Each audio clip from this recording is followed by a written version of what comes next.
David Crow sat in his office, a small room at the back of a warehouse piled high with boxes of solar panels. The morning sun streamed through a dusty window, illuminating his tanned face. At 34, he looked younger, with short dark hair and a light stubble, but the weariness in his eyes betrayed the long hours. His company, Crow Solar, was his pride and joy. 6 years earlier, he had started with one truck and a couple of helpers. Now he had 3 crews and a reputation as a trusted contractor in the small town of Westboro, Ohio.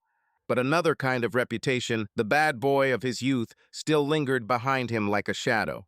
David leaned back in his chair, staring at his laptop. An email from a major client, a chain of car dealerships, was open. They wanted to install solar panels on the roofs of 3 of their locations. It was a $150,000 order, the largest in 2 years. David allowed himself to smile, but the joy quickly faded. He wanted to share the news with Emily, his wife, but he knew she probably wouldn't be enthusiastic.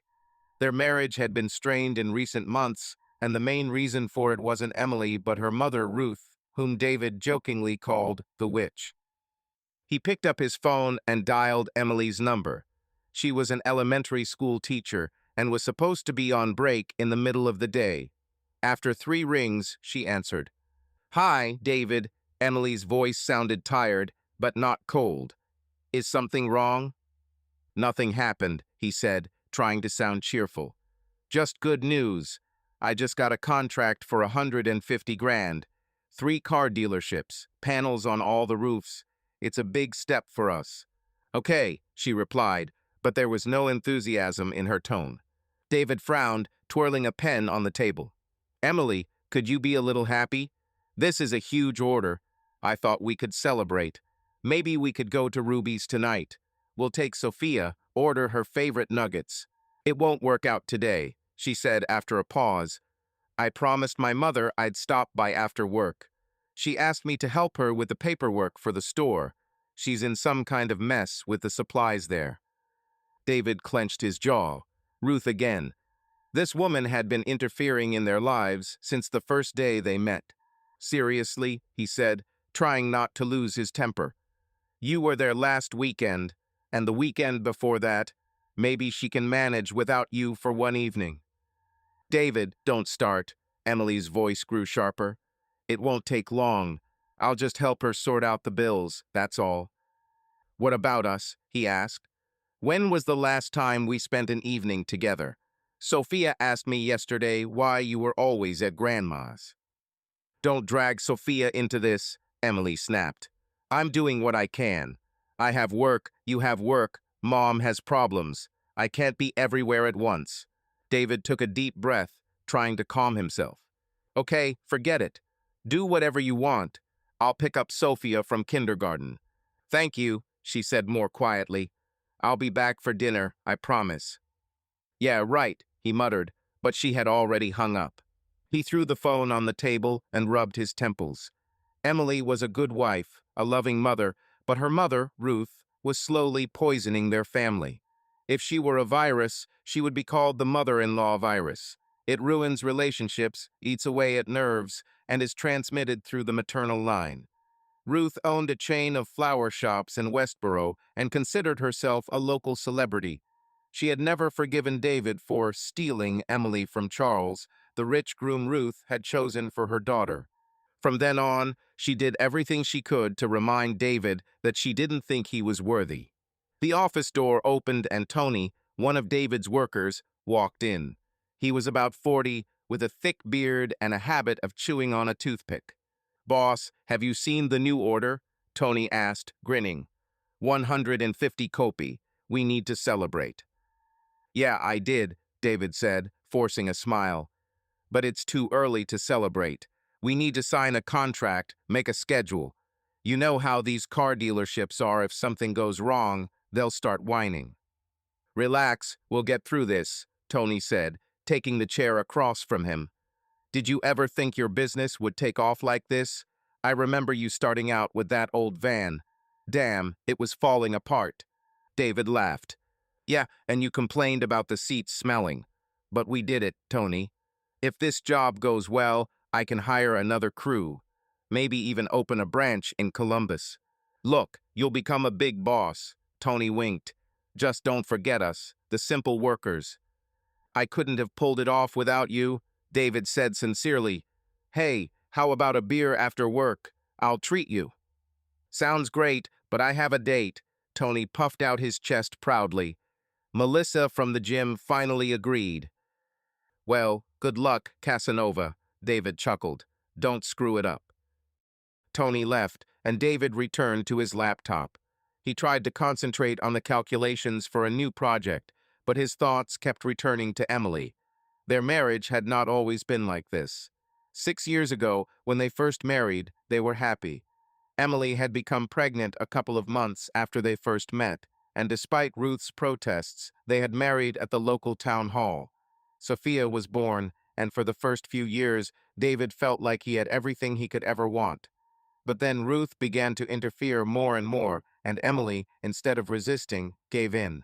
By 3 o'clock in the afternoon, David had finished writing up a preliminary proposal for the car dealerships and decided to pick up Sophia from daycare early. He left the office, got into his truck, and drove through Westboro. The town was small, with neat houses, a few cafes, and a main street where one of Ruth's stores was located. As he drove past, David noticed Emily's car parked out front. She was already there, even though school had let out an hour earlier. He gripped the steering wheel, but said nothing. In the kindergarten, Sophia ran out to him, waving a drawing. "Daddy, look, I drew us," she shouted, showing a piece of paper with 3 figures, David, Emily, and herself. "Cool, baby," David said, scooping her up. "It's me, right? Why are my ears so big?" "Because you always listen," Sophia laughed. "Yeah, smartass," he kissed her forehead. "Let's go home. Make pizza." "Yes, with pepperoni," she exclaimed. At home, in their 2-story house with a white picket fence, David turned on cartoons for Sophia and began making pizza dough. He hoped Emily would be back for dinner as she had promised, but deep down he knew she would be late. At 7 o'clock, with the pizza already cooling on the table, he called her. "Emily, where are you?" he asked, trying to speak calmly. "I'm still at my mother's," she answered. "There's more work than I thought. The suppliers have messed up the orders, and I need help sorting them out." "You promised to be here for dinner," David said. "Sophia's waiting. I made pizza." "I'm sorry, David," she said, her voice irritated. "I didn't think it would take this long. Mom can't handle this alone." "So I can handle it." He raised his voice. "I'm on my feet all day, picking up Sophia, making dinner, and you can't even find an hour to eat with us." "Don't yell at me," Emily snapped. "I'm doing what I can. I'll be back in a couple of hours." "A couple of hours?" David shook his head. "You know what? Take your time. Sophia and I will eat without you." He hung up without waiting for an answer. Sophia, sitting on the sofa, looked at him. "Will Mom come?" she asked. "Soon, baby," David lied. "Let's eat the pizza while it's hot." They ate, but the mood was spoiled. After dinner, David put Sophia to bed, reading her a story. When he went down to the living room, it was already 9 o'clock in the evening, and Emily was still not there. He poured himself a glass of water and sat on the sofa, looking out the dark window. His thoughts returned to the past, to how he and Emily met. 7 years ago, he was at a party at a bar, dragged to it by Tony. Emily was there with Charles, her fiancé, who had gotten drunk and was being rude to everyone around him. David noticed Emily trying to calm him down and intervened, offering to take her home. They started talking, and David felt an immediate attraction to her. She was smart, kind, and had a soft smile that made his heart beat faster. A week later, they met again, and Emily admitted that she had broken up with Charles.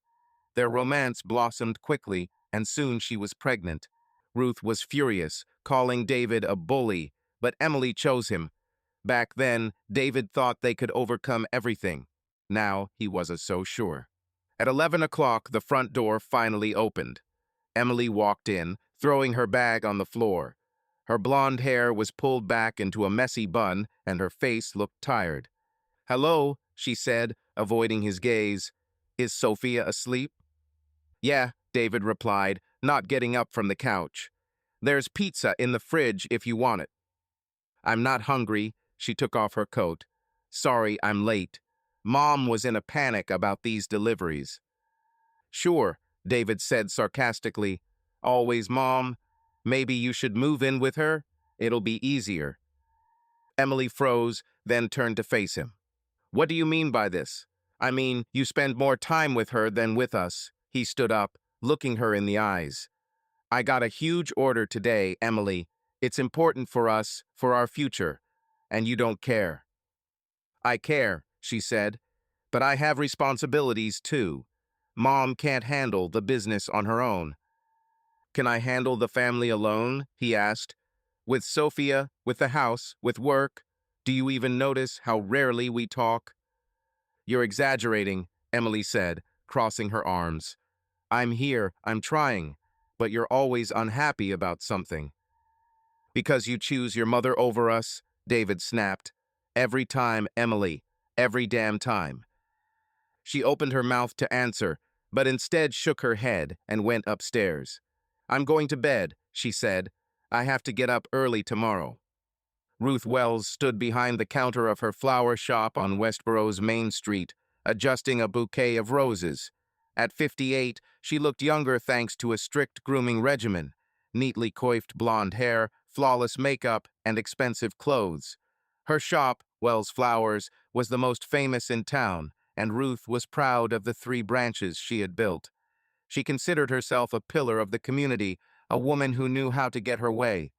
But inside, she was seething with anger, and it was David Crow, the husband of her daughter, Emily.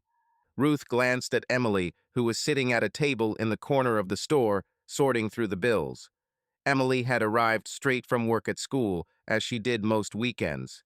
Ruth had insisted that she help with the bookkeeping, although she could have hired someone to help. But Ruth wanted to keep Emily close, away from David. Emily, dear, have you checked the invoices for the orchids? Ruth asked, still gazing at the roses. The supplier has sent the wrong variety again, and I'm not going to pay for their mistakes. Yes, Mom, I'm looking, Emily replied without looking up. Her voice was tired but obedient. Ruth nodded, but her mind was elsewhere. She still couldn't forgive Emily for choosing David over Charles Henderson. Charles had been the perfect candidate, the son of a local construction company owner, with good manners and a large bank account. Ruth had spent years cultivating relationships with the Henderson family to ensure Emily would have an advantageous marriage. She saw their future, a big house, prestigious social circles, stability, and then David came along. From Ruth's perspective, David was a disaster. She remembered his youth, the rumors of his involvement with shady companies, the near arrest for theft. He was a plumber's son with no college education and a reputation for being a troublemaker. When Emily announced she was pregnant with his child and was getting married, Ruth felt like she had been struck. She begged Emily to reconsider, offered money to leave town, but Emily was stubborn. Ruth saw it as a betrayal not only of herself, but of everything she had built for her daughter. Mom, there's a mistake in the bill for the lilies, Emily said, interrupting Ruth's thoughts. They sent $100 more than they should have. See, I told you we couldn't trust them, Ruth said, walking up to the table with her arms crossed. Call them right now and tell them we won't pay until they fix it. Okay, Emily took the phone, but Ruth stopped her. Wait, she said, softening her tone. You look tired. Maybe you should take a break? I ordered coffee from Maple across the street. It should be here soon. Emily smiled, but it was weak. Thank you, Mom. It's just been a long day. The students were like a hurricane today.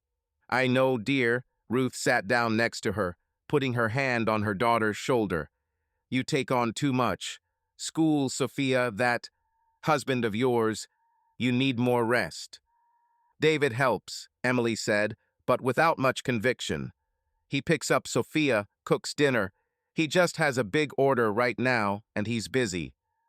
Oh, his orders, of course. Ruth rolled her eyes. That paneling business of his. I still don't understand why you chose him. You deserve better, Emily. Mom, please, Emily frowned. Don't start. David makes good money. We're not starving. He does, Ruth snorted. But it's not about money. It's about class, about the future. You could live in a big house, travel, and not count pennies in this small town. Charles would give you that. Emily put the papers down and looked at her mother. I didn't love Charles, she said firmly. And you know it. He was boring, and he didn't respect me. David is different. He takes care of us. Cares? Ruth raised her voice. He got you into bed, made a baby, and you think that's caring? He ruined your life, Emily. You were so smart, so beautiful. You had everything in front of you, and now you're stuck with him. Enough. Emily stood up, her cheeks flushed. I don't want to discuss this. I chose David, and we have Sophia. This is my family. Ruth pressed her lips together but nodded. Okay, honey, I just want you to be happy. But think about what's best for Sophia. She deserves better than growing up in the shadow of his past. Emily said nothing, turning back to her papers. Ruth walked back to the counter, but inside she was seething. She wasn't going to give in. David was a mistake, and Ruth was going to make Emily understand that. At that moment, the door of the store opened and Nathan Collins walked in. He was 35, tall, with a neat haircut and an expensive suit. He had moved to Westboro a couple of months ago and was working as a financial consultant. Ruth had her eye on him right away, not for herself, but for Emily. Nathan was polite, educated, and, most importantly, single. Good afternoon, Ruth, Nathan said, smiling. Did you get those tulips you were talking about? Nathan, what a time, Ruth beamed. Yes, they're in the back room. Emily, dear, can you show Nathan the tulips? I'll take care of calling the suppliers. Emily looked at her mother, but nodded. Of course, she said, standing up. Come on, Nathan. They went into the back room, and Ruth watched them with a satisfied smile. She knew Nathan was interested in Emily. He had asked about her a couple of times already, and Ruth had made sure they crossed paths more often. Nathan was her new plan, a way to show Emily that there were better men than David. In the utility room, Emily opened a box of tulips. Here they are, she said, showing the bright red flowers. Mom ordered them for some banquet. They look great, Nathan said, looking more at Emily than at the flowers. Do you help out here often? Yeah, almost every weekend, she replied, not noticing his gaze. Mom doesn't like hiring extra people, so I help her out. That's cool, Nathan smiled. But you must be tired. School, daughter, and now the store. When do you relax? Emily shrugged. I don't know. Probably when I sleep. We need to fix that, he said with a wink. Maybe we can go for coffee sometime. Emily hesitated, but smiled. A man's attention is always pleasant. Maybe, she said, but I don't have much free time. I'll find a way. Nathan took the box of tulips. Thank you, Emily. See you later. He left, and Emily returned to the table. Ruth immediately noticed a slight blush on her cheeks. Nathan's such a nice guy, isn't he? Ruth said casually. Successful, polite, and lonely. A rarity in our town. Mom, stop. Emily rolled her eyes. He's just a client. Of course, dear, Ruth smiled. I'm just saying. Emily stayed in the store until late in the evening. When she finally went home, it was already 10 o'clock. David met her in the living room, sitting with a beer in his hand. Sophia is sleeping, he said coldly. You missed dinner again. Sorry, Emily took off her coat. Mom kept me late. There was a lot of work. Yeah, same as always. David stood up. I'm going to bed. Don't make noise. He went upstairs, and Emily stood there, feeling guilty. She wanted to talk, but she didn't know where to start. Instead, she went into the kitchen to make tea. The next day, Sunday, Emily went to see Ruth again. She took Sophia, thinking the girl would be able to play in her grandmother's garden. Ruth lived in a large house on the outskirts of town, with a perfect lawn and flower beds. When they arrived, Nathan was already there, ostensibly discussing a commission for his office. Emily, Sophia, how wonderful to see you, Nathan said, sitting down next to Sophia. "I have something for you." He took a small stuffed dog out of his pocket and handed it to Sophia. "This is for you," he said, smiling. "Thank you, Uncle Nathan," Sophia exclaimed, hugging the toy. Emily frowned. "Nathan, you shouldn't have," she said. "Nonsense," he waved his hand. "I love children. She's so sweet." Ruth watched the scene, hiding a smile. She liked the way Nathan was gaining her trust. She was sure that Emily would sooner or later compare him with David and choose the better one. That evening, when Emily and Sophia returned home, David was in the garage fiddling with tools. Sophia ran up to him, waving a toy. "Daddy, look what Uncle Nathan gave me," she said. David froze, holding the wrench. "Uncle Nathan?" he asked, looking at Emily. "Who is that?" "Just a friend of Mom's," Emily answered, avoiding his gaze. "He was at her place today, ordering flowers."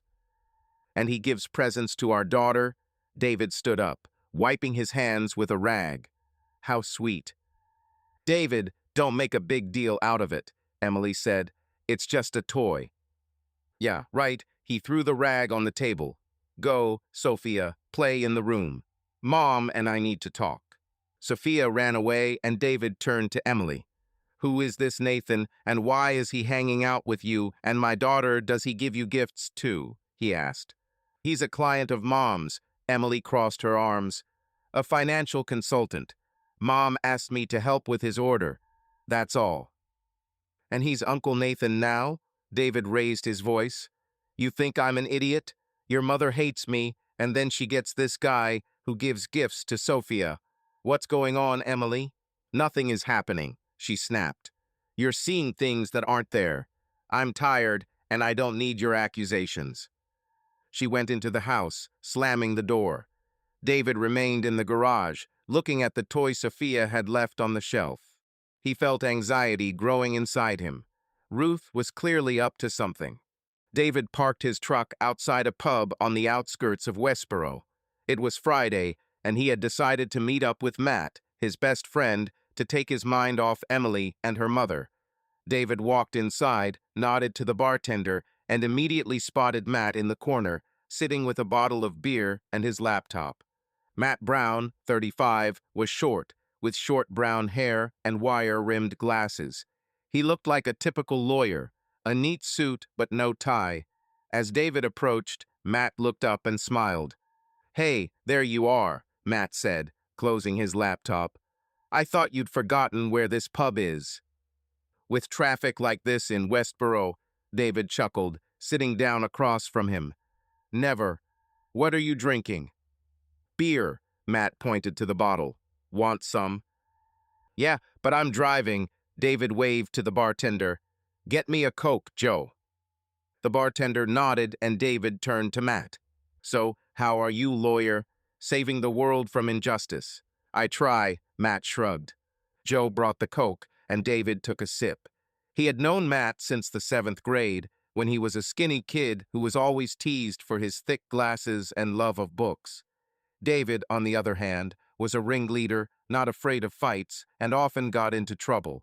Once, when two seniors decided to beat up Matt for his nerd appearance, David intervened. He was not a hero, he just didn't like it when the weak were bullied. After that, they became inseparable. "Remember how you hit me?" Matt said, as if reading his mind. "In 9th grade, when I said your new jacket looked like it was from a thrift store." "Yeah," David laughed. "Then you lost your glasses and were crawling around in the grass while I was looking for them." "Sorry, I was a jerk." "Oh, come on," Matt waved his hand. "Then you defended me from the whole school for 6 months. It was worth the broken nose." "Well, someone had to," David said. "You were like a walking target." They fell silent, smiling at the memory. David leaned back in his chair, looking at Matt's bottle. "Listen, Matt," he said, lowering his voice. "Do you ever regret those days? When things were simpler?" "Sometimes," Matt shrugged. "But I was nobody back then. Now I have my own company, a house, and a wife. And you? You have a business, a family. We didn't do too badly." "Family," David chuckled. That's a strong word. Matt frowned, looking at him over his glasses. What happened? Emily again? Emily and her damn mother. David tapped his fingers on the table. That witch hates me. Always has. And now she's pulling Emily towards her, and I feel like a stranger in my own home.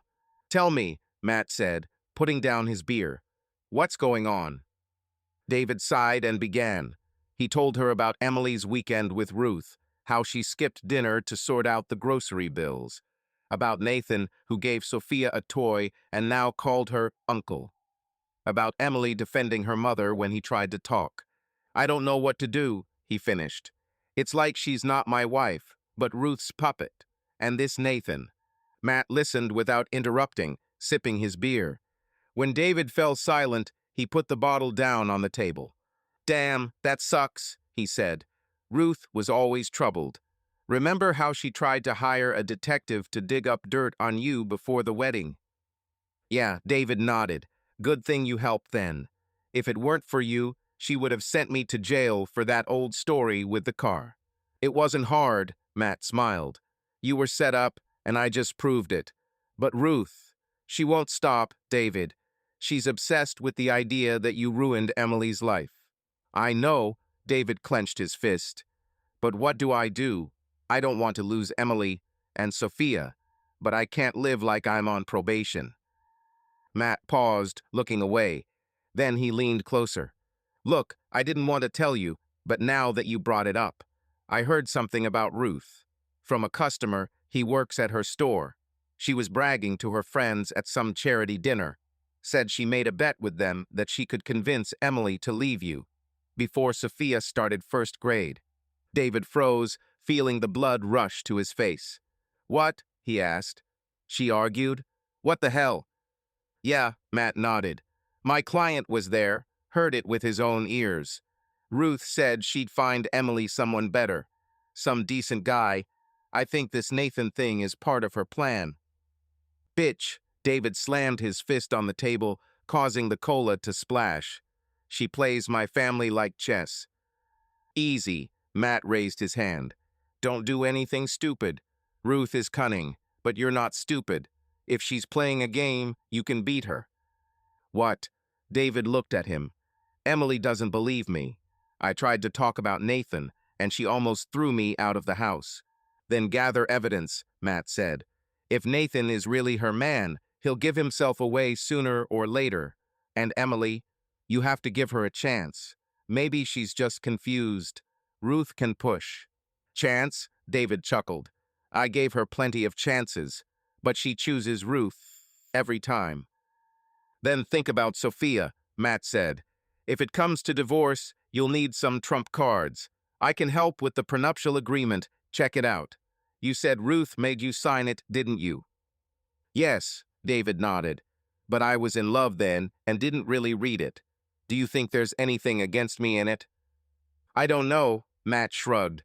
But I'll take a look. Send me a copy and I'll figure it out. Until then, keep your eyes open. And don't give Ruth any reason to think she's winning. David nodded, but inside he felt a storm. The thought that Ruth had bet on his marriage was like a slap in the face. He remembered the first time he had met her, before their wedding. Ruth had looked at him like dirt under her feet and said, "You will never be worthy of my daughter." He had laughed then, thinking that Emily was on his side. Now he was not so sure. Thanks, Matt, he said, finishing his Coke. You always got me through. And you me? Matt smiled. Remember how you stole Travis Boyd's girlfriend in 10th grade? I thought he was going to kill you. Ha, yeah, David chuckled. He was big as an ox, but I was faster, and she was worth it. Yeah, for 2 whole weeks, Matt laughed. You're incorrigible. Maybe, David shrugged, but I don't want to lose what I have. Emily, Sophia, this is my life. Then fight, Matt said seriously. And if anything happens, I'm on your side, always. They finished their drinks and left the pub. Matt got into his sedan and David climbed into his truck. On the way home, he thought about Matt's words. Ruth's argument wasn't just gossip, it was a threat. He wasn't going to sit by and let her destroy his family. But how could he prove to Emily that her mother was playing dirty? And would she even want to listen? At home, Sophia was playing in the living room, building a tower of blocks. Emily was in the kitchen, cooking dinner. She looked at David when he came in. "Where have you been?" she asked. "Cutting carrots." "With Matt," he replied, throwing the keys on the table. "We were drinking coffee and chatting." "Matt," Emily nodded. "How is he?" "Fine," David shrugged. "He asked about you. Said he hadn't seen us in a while." "Maybe we should invite him and his wife sometime," she suggested. "We'll have a barbecue." "Yeah, maybe," David said, but his mind was elsewhere. "Emily, are you going to see your mom again tomorrow?" She froze, holding the knife. "Yes," she said after a pause. "She asked for help with a new order. Why do you ask?" Just like that, he looked into her eyes. "I thought maybe we could spend the day together. Sophia and I could go to the park." "That would be great," she said, but her voice was tense. "But I promised Mom. Maybe next week." Of course, David nodded, but inside he felt cold. On the next one. He went into the living room to play with Sophia, but Matt's words wouldn't leave his mind. Ruth had made a bet that she could ruin his marriage, and by the looks of it, she was halfway to winning. David pushed the cart down the aisles of the Westboro Farmers Market, throwing in apples, carrots, and a couple of loaves of bread. It was Saturday morning, and the air smelled of fresh baked goods and herbs. He had taken Sophia along to give Emily time to clean the house, though he suspected she would be heading off to Ruth's again. Sophia, in a pink jacket, ran ahead, eyeing the candy aisles. "Daddy, can I have some marmalade?" she asked, pointing to a jar of brightly colored jellies. "Only if you promise to eat broccoli for dinner," David said with a wink. "Ugh, broccoli." Sophia wrinkled her nose, but nodded. "Okay, I promise." He smiled, but his mind was elsewhere. In the days since his conversation with Matt, he hadn't been able to shake the feeling that his marriage was going downhill. Emily was spending more and more time with Ruth, and Nathan's name was coming up too often. David had tried to talk to her, but he had hit a wall every time. She had gone back to her mother's yesterday, leaving him with Sophia, and hadn't returned until midnight. David walked up to the produce counter, picking out some tomatoes, when he heard a familiar voice. "David, David Crow." He turned and froze. Standing before him was Caitlin Morgan, his ex-girlfriend. She was 33, but she looked almost the same as she had 7 years ago. Long brown hair pulled back into a ponytail, green eyes, and an easy smile. She was wearing a denim jacket and a white t-shirt, and she was carrying a basket of greens and cheese. "Caitlin," he said, trying to hide his surprise. "Damn, how old." 7, to be exact, she smiled wider. "I didn't think I'd meet you at the market. Do you go shopping for vegetables now?"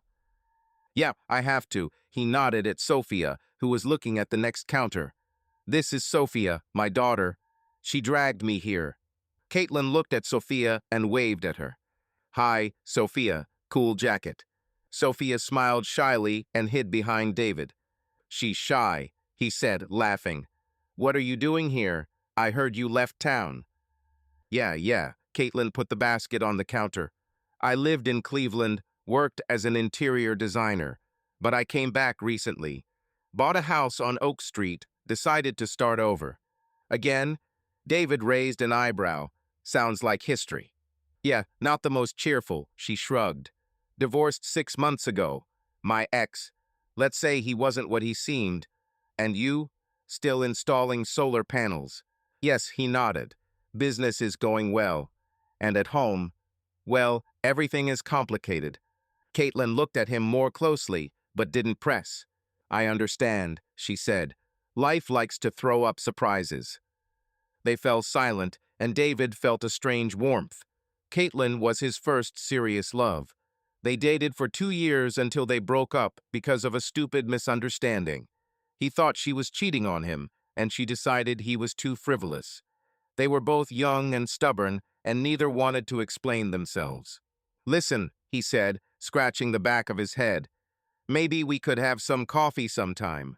We could chat, catch up on old times. Caitlin smiled, but there was a hint of caution in her eyes. Maybe, she said, if Sophia doesn't mind sharing Dad, she'll manage. David looked at his daughter, who was now tugging at his sleeve. Yes, little one. Dad, let's go get some marmalade, said Sophia. Just a second, he turned to Caitlin. Give me your number. I'll call. She nodded, took out her phone, and dictated the number. David wrote it down, feeling his heartbeat a little faster. See you around, David, Caitlin said, taking the basket. Take care of Sophia. Yeah, you too. Take care. He watched her leave until Sophia tugged at his arm. Daddy, marmalade, she reminded me. Come on, come on. He led her to the counter, but his thoughts were on Caitlin. At home, Emily was in the kitchen, emptying the dishwasher. She looked tired, with dark circles under her eyes. David walked in, carrying bags from the market. I bought vegetables and bread, he said, putting the bags on the table. Sophia, take the marmalade to your room, but don't eat it all at once. Sophia ran away and Emily looked at him. Thank you, she said. You're back early. Yeah, the market wasn't that crowded. He started laying out the products. I met Caitlin Morgan there. Remember her? Emily froze, holding the plate. Your ex? She asked, squinting. Is she back? Yeah, a couple of months ago, David shrugged, trying to sound indifferent. She bought a house, works as a designer, got divorced recently. Interesting, Emily put the plate in the cupboard. What did you talk about? Nothing, he said. We just chatted for a few minutes. She greeted Sophia. Emily nodded, but her face tightened. You didn't say she was back, she said. I didn't know myself. David looked at her. Is that a problem? No, she turned away, continuing to sort out the dishes. It's just weird that you met her and immediately told me. What should I hide? He frowned. Emily, I just said I saw her. That doesn't mean I'm running to see her. That's not what I meant, she sighed. Forget it. I'm just having a rough day. Yeah, same as always. David clenched his jaw. Are you going to your mom's again? Yes, she said, not looking at him. She asked me to help with a new order for the banquet. I'll take Sophia. She likes to play there. Sure, he turned to the refrigerator to put away the vegetables. Do whatever you want. Emily said nothing, and silence fell between them. David felt irritation building inside. He didn't want to fight, but every conversation with Emily ended the same way. She defended Ruth and left. David sat at the kitchen table, watching Sophia color a picture of a unicorn. It was Tuesday morning, and he had just returned from an all-night installation of panels at a warehouse outside of town. He was tired, but he had promised Sophia he would spend an hour with her before daycare. Emily had left for school before he got back, leaving a note. Back late, need to help Mom with an order. David crumpled the note and threw it in the trash. Late now meant midnight, and help Mom meant another evening with Ruth and maybe Nathan. Dad, look, I made the unicorn pink. Sophia held up the drawing, smiling. Cool, baby, David forced a smile. It's like something out of a fairy tale. Want to hang it on the fridge? Yes, she jumped up, grabbing the magnet. Can I draw another one for Uncle Nathan? David froze, the spoon of cereal stopping halfway to his mouth. For Nathan, he asked, trying to speak calmly. Why for him? Because he's kind, Sophia pinned the drawing to the fridge. He took me and my mom to a cafe on Sunday, and he bought me chocolate ice cream. David felt his stomach tighten. He put the spoon down on the table. In a cafe? He asked, looking at Sophia. When was that? Sunday, she shrugged, going back to her coloring. Mom said it was a surprise. Uncle Nathan is funny, he made faces. Surprise, David muttered, clenching his jaw. What did Mom do? I was laughing, Sophia looked at him. Dad, are you angry? No, baby, he forced a smile. Just curious. Let's go pack your backpack. Time for kindergarten. He helped Sophia pack, but his mind was spinning around her words. Emily hadn't mentioned any cafe. She'd said she'd been at Ruth's, helping with flowers for some banquet. Why had she lied? And why had Nathan taken him and Sophia out for ice cream? David felt the suspicions he'd been trying to push away growing heavier. After dropping Sophia off at preschool, David drove to the office. His company, Crow Solar, was working on a big order for car dealerships, and he was supposed to be checking the blueprints for the installation. Instead, he pulled out his phone and dialed Matt. "Hey, are you busy?" David asked when Matt answered. "I'm sitting in the office, going over a contract," Matt said. "What happened? You sound like a truck ran over you." "Almost," David rubbed his temples. "Can you meet? I need to talk. It's about Emily." "Damn, again." Matt sighed. "Okay, come to my office. Will an hour be okay?" "Yes, thank you." David hung up and stared out the window. He didn't want to believe that Emily was cheating on him, but Sophia's words and his wife's constant excuses didn't give him any peace. An hour later, he was sitting in Matt's office, a small room overlooking Westborough's main drag. Matt, his shirt sleeves rolled up, leaned back in his chair as David told him about the cafe and Nathan. "Ice cream, then," Matt said when David finished. "That sounds like crap. Did Emily say anything to you?" "Nothing," David shook his head. "She didn't even mention that they went anywhere. Said she was at Ruth's, working. I asked her yesterday, and she started the whole mom and orders thing again." "Are you sure Sophia didn't get it wrong?" Matt adjusted his glasses.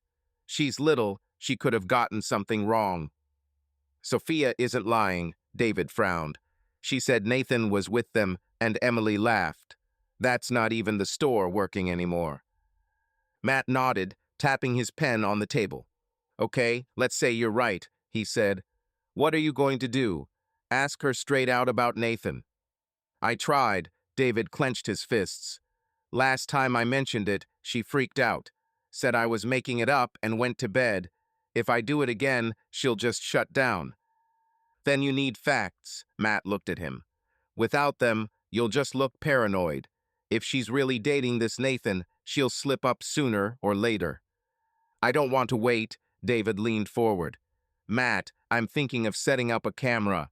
In the bedroom. If she brings him home, I'll know." Matt froze, looking at him over his glasses. "A camera?" he asked. "Seriously, David, that's a big step. And not exactly legal if she finds out." "I don't care about the law," David said. "I'm not going to show this to anyone. I just need to know the truth. If I'm wrong, I'll delete the footage and forget about it. But if I'm right, it's a scam. I'm tired." Matt sighed, rubbing his forehead. "Okay, I understand why you think that," he said. "But if Emily finds the camera, that's it. She'll never forgive you. Are you sure you want to take that risk?" "What else am I supposed to do?" David raised his voice. "Sit and watch her spend every night with this guy. Wait for the horns to grow. Sophia already calls him uncle. I can't just wait, Matt." Okay, Matt held up his hands. "If you've decided, I won't talk you out of it. But be careful. Get something discreet with a motion sensor so it doesn't record 24/7. And don't tell anyone but me. If Ruth finds out, she'll use it against you." "I'm not an idiot," David nodded. "Can you recommend where to get a camera like that?" "I know a guy in Columbus who sells tech," Matt said. "I'll give you his contact. But think again, David. This isn't just a camera. You're invading her privacy. If she's clean, you're going to feel like crap."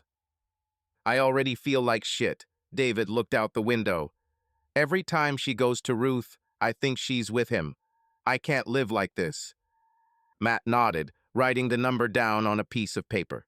"Here," he said, handing over the paper. "Call this guy, tell him it's from me, and keep me posted. If you find anything, I'll help you with the prenuptial agreement. We checked it, remember. There are clauses in there that will protect you if it comes to divorce." "Thank you." David took the piece of paper. "You always help me out." "And you," Matt smiled. "Remember how you got me out of that mess in college? If it weren't for you, I wouldn't have graduated from law school." "Yeah, you weren't in the best shape," David chuckled. but we got through it." They shook hands, and David left feeling a little more confident. In the car, he called Matt's contact, arranging to meet in Columbus that afternoon. The camera was $200 small, with Wi-Fi and a motion sensor that could be hidden in an electrical outlet. The salesman assured him it was discreet and would record in the dark. David paid cash so as not to leave a trace. At home, he waited until Emily and Sophia left for Ruth's on a weekday, which was a new level of absurdity. Emily said her mother had an urgent order, but David no longer believed a word she said. He set up a camera in the bedroom, disguised as a charger on the nightstand. He checked the app on his phone, everything worked. It only started recording if someone entered the room, and it was sent to the cloud. When he finished, he sat on his bed, looking at the empty room. He felt like a traitor, but also a victim. If Emily was cheating, he needed to know. If not, he would delete the camera and never admit it. But the thought that he had come to this was burning inside. Later in the evening, Emily returned around 10. David was in the living room watching the news when she came in. "Hi," she said, throwing her bag on the couch. "Is Sophia asleep?" "Yeah, I put her to bed an hour ago." He didn't look at her. "How's your mom doing?" "It's fine." Emily took off her coat. "Just a lot of work. She thanked me for helping." "Yeah, right." David turned off the TV. "Now you go to see her on weekdays too. Is this a new tradition? Maybe you should move your things right away." Emily frowned, crossing her arms. "David, don't start," she said. "It was a one-off. She has a big order and she can't handle it." "Was Nathan there?" he asked directly, looking her in the eyes. She froze, but quickly answered. "No," she said. "He's a client, David. I haven't seen him since Sunday." "Since Sunday, when you went to the cafe." He stood up, feeling his pulse quicken. "Sophia told me. You forgot to mention it." Emily turned pale, but immediately pulled herself together. "It was nothing," she said. "Mom invited us for ice cream after work. Nathan was there to pick up flowers. You're making a big deal out of it." "Am I making trouble?" David raised his voice. "You're lying to me, Emily. You said you were in the store, not in the cafe with this guy." "I didn't lie." She stepped toward him. "We were in the store, and then we went into a cafe for half an hour. Why don't you believe me?" "Because you're never home." He looked at her. "And every time I ask, you defend your mother and Nathan." "I'm tired, Emily." "Then stop blaming me." She turned away. David stood in the bedroom, putting clothes in a duffel bag. It was Friday morning, and he was pretending to be heading off on a week-long business trip to Cincinnati to install solar panels at a new warehouse. Emily was sitting on the edge of the bed, scrolling through her phone. Sophia was in the garden, and the house seemed unusually quiet. David glanced at Emily, waiting for some reaction to his departure, but she looked unfazed. "I'm leaving this afternoon," he said, zipping up his bag. "I'll be back next Friday. Can you handle Sophia?" "Sure," Emily replied, still glued to her phone. "I'll pick her up from daycare, like usual. Good luck with the project." "Thank you." David tried to sound neutral, but irritation was seething inside. Her coldness confirmed his worst suspicions. "Call me if anything happens. I'll be in touch." "Okay," she finally looked at him, but her gaze was empty. "Be careful on the road." He nodded, grabbed his bag, and walked out of the bedroom. The camera hidden in the charger on the nightstand was active. He'd checked the app on his phone before bed.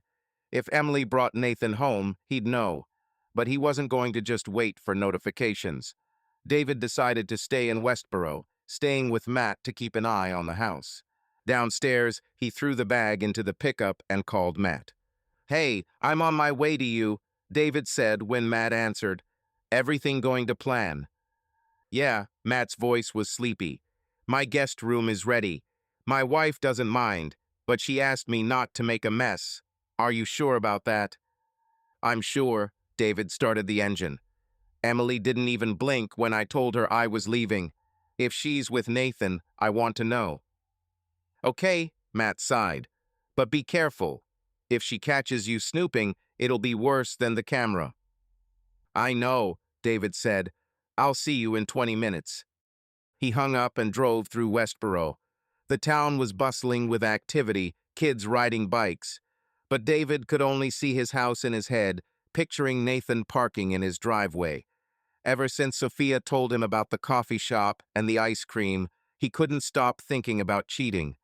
Emily was lying, and he was going to find out how far it went. Matt lived in a neat two-story house on a quiet street. His wife, Sarah, was a nurse and was on shift, so the house was empty. Matt met David on the porch, holding a mug of coffee. "You look like you haven't slept in a week," Matt said, opening the door. "Come in." Almost, David walked in, dropping his bag in the hallway. "This thing with Emily is getting to me." Matt nodded, leading him into the living room. They sat on the couch, and Matt placed the mug on the table. David lay on the narrow bed in Matt's spare room, staring at the ceiling. The clock on his phone said 2:30 a.m., but he couldn't sleep. His mind was racing over the security camera footage he'd noticed a few hours earlier. Someone had entered their bedroom, his and Emily's, at 11 p.m. He hadn't checked the video right away, afraid of what he'd see. But now the silence of Matt's house was oppressive, and he couldn't wait any longer. David sat up, picked up his phone, and opened the camera app. It took a few seconds for the new footage to load. He pressed play, and the screen lit up with a dim image of their bedroom. Moonlight filtered through the curtains, and he recognized two figures immediately. Emily, in a black t-shirt and jeans, stood by the bed. Nathan was next to him, his sleeves rolled up, holding a glass of wine. They were laughing, and the sound of their voices cut through David like a knife. "Are you sure he won't come back?" Nathan said, placing his glass on the nightstand, the same one where the camera was hidden. "He's in Cincinnati until Friday," Emily replied, sitting down on the bed. "I told you he's busy with his project." "Okay," Nathan smiled, leaning toward her. "Then we have time." They kissed, and David felt his stomach clench. He turned off the video, unable to watch any longer. Anger and pain mingled, drowning out everything else. Emily had lied to him, brought Nathan into their house, into their bed, while he pretended to be away. He threw the phone on the bed and clenched his fists, trying to breathe evenly. "Damn," he muttered, standing up. He wasn't going to wait until morning. This had to be finished now. David dialed Matt, who was asleep in the next room. After a few rings, Matt answered, his voice hoarse. "David," he said. "What the hell? It's 2 in the morning." "I got them," David said quietly, but his voice was shaking.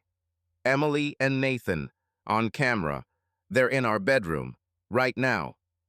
Matt fell silent, then cursed. "Are you serious?" he asked. "Did you watch the footage?"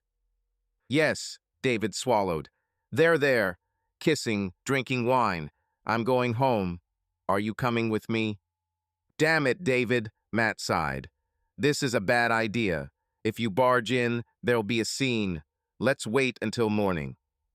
"I'm not waiting," David snapped. "I want to catch them. I want proof, Matt, and I want you there so no one can say I beat them up or anything." Matt paused, then said, "Okay, give me 5 minutes. I'll take the camera and record everything. But you control yourself, got it?" "Got it." David grabbed his keys and jacket. "Meet me in the car." 5 minutes later, they were in Matt's sedan, hurtling through a sleeping Westboro. David was staring out the window, clutching his phone so tightly his knuckles were white. Matt, in a sweatshirt and jeans, had one hand on the steering wheel and the other checking the video camera in his lap. "What will you say when you get in?" Matt asked, keeping his eyes on the road. "I don't know." David shook his head. "I just want them out of my house. Both of them." "What if Emily starts making excuses?" Matt glanced at him. "Are you willing to listen to her?" "No." David gritted his teeth. "She lied to me for months. I've seen enough." Matt nodded without arguing. They pulled up to David's street 15 minutes later. Nathan's silver SUV was still parked outside the house, next to Emily's car. The light in the bedroom was on, filtering through the curtains. "They're there," David said, his heart pounding. "Let's go." Easy, Matt parked in the neighboring yard. I'm coming with you. The camera's on. Don't do anything you'll regret. They got out of the car and walked quietly up to the house. David took out his keys, trying not to jingle them. He opened the front door, and they walked into the dark living room. On the table were 2 empty glasses and a bottle of his wine, the one he had bought for their anniversary. This only added fuel to the fire. Up, David whispered, pointing to the stairs. Matt nodded, turning on the camera. They walked up, trying not to creak the steps. The bedroom door was ajar, and David heard voices. Emily was talking, laughing, and Nathan was responding in a low voice. David pushed the door open, and the light from the bedroom blinded him. Emily and Nathan were lying on the bed under the covers. Emily was wearing a t-shirt. Nathan was shirtless. They jumped when the door swung open. Matt turned on the light on the camera, flooding the room with bright light. "What the hell?" Nathan shouted, covering his eyes. Emily gasped, pulling the blanket up to her chin. "David?" Her voice trembled. "What are you?" "Surprise." David stepped toward the bed, his voice cold as ice. "Get up, Nathan, and get out of my house." Nathan sat up, looking at Matt and the camera. "Are you filming this?" He jumped up, grabbing his shirt from the floor. "You have no right." "Shut up," David said, stepping closer, clenching his fists. "I'm in my house. You have 10 seconds to get out, or I'll throw you out myself." "David, please." Emily jumped up, her eyes filling with tears. "I can explain." "Explain?" David turned to her, his voice rising to a shout. "You brought him into our bed, Emily. What's there to explain?" Matt stepped forward, holding the camera. "David, get a hold of yourself," he said quietly. "Nathan, get dressed and go. Quickly." Nathan, red with anger, pulled on his shirt and grabbed his jeans. "You'll pay for this," he snapped at David. "It's illegal to film without permission." "I do what I want in my house," David snapped. "The keys are on the table downstairs. Take them and get going." Nathan ran out of the room, nearly knocking Matt over. David heard him stumble on the stairs, but he didn't turn around. His eyes were fixed on Emily. She was sitting on the bed, her face in her hands, crying. "David, I'm sorry," she said breathlessly. "I didn't mean to. It was a mistake. I was confused." "Confused?" David stepped toward her, his voice shaking with rage.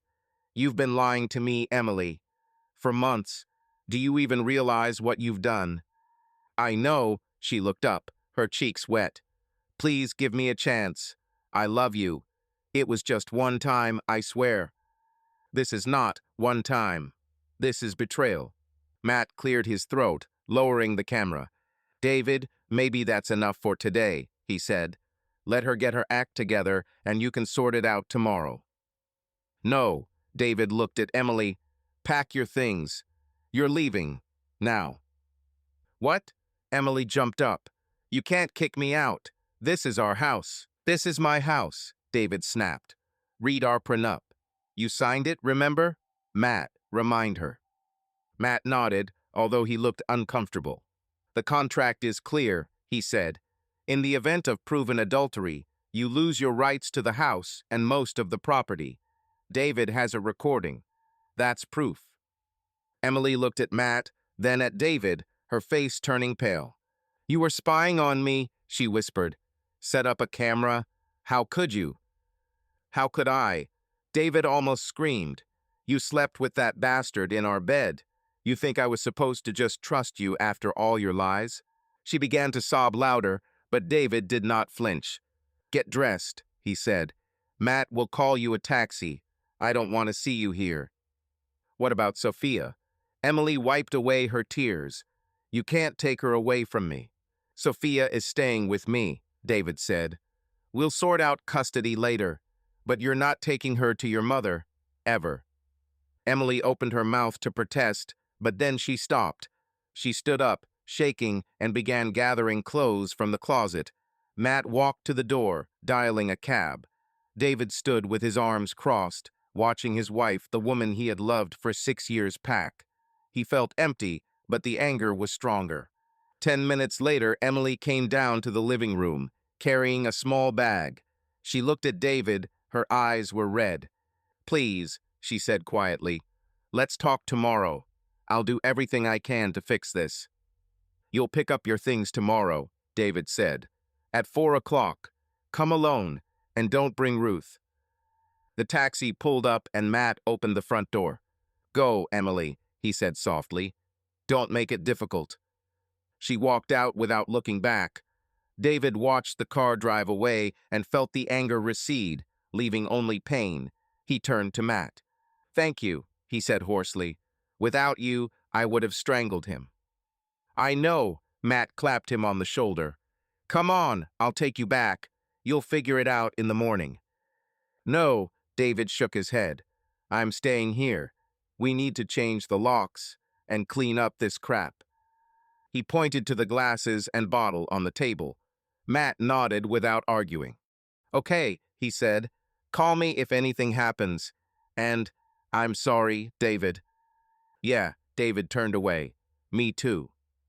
Matt left, and David sat on the couch, looking out at the empty house. His marriage was in tatters, and he knew it was just the beginning. But now he had proof, and he wasn't going to let Ruth or Emily take more from him than they had already stolen. David stood in the garage, rummaging through a toolbox. The morning sun streamed through the dusty window, illuminating his stubbled face. He had not slept since the night's revelation, but his fatigue was drowned out by determination. In his hands he held the new locks he had bought a few weeks ago, in case the worst came to the worst. Now that last moment had come. Emily had betrayed him, and he was not going to give her access to their home, his home. He returned to the living room, where the glasses and bottle of wine Emily and Nathan had left behind were still on the table. The sight of them fueled his anger, but David held back, throwing the glasses in the trash.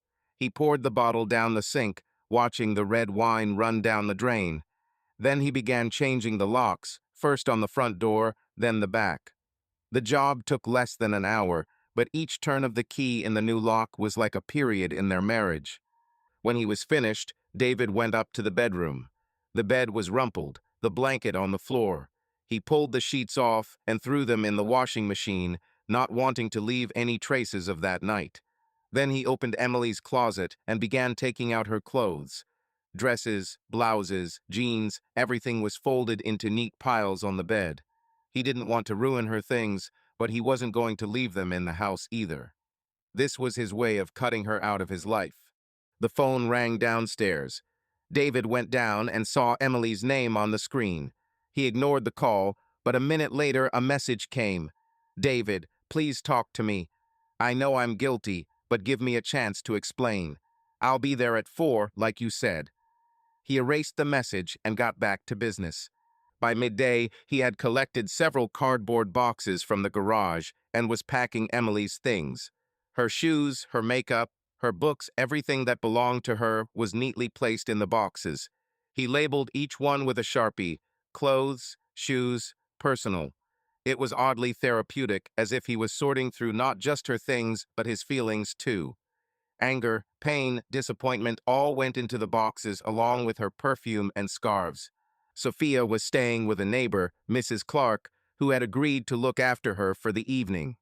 David didn't want his daughter to see him cutting her mother out of their home.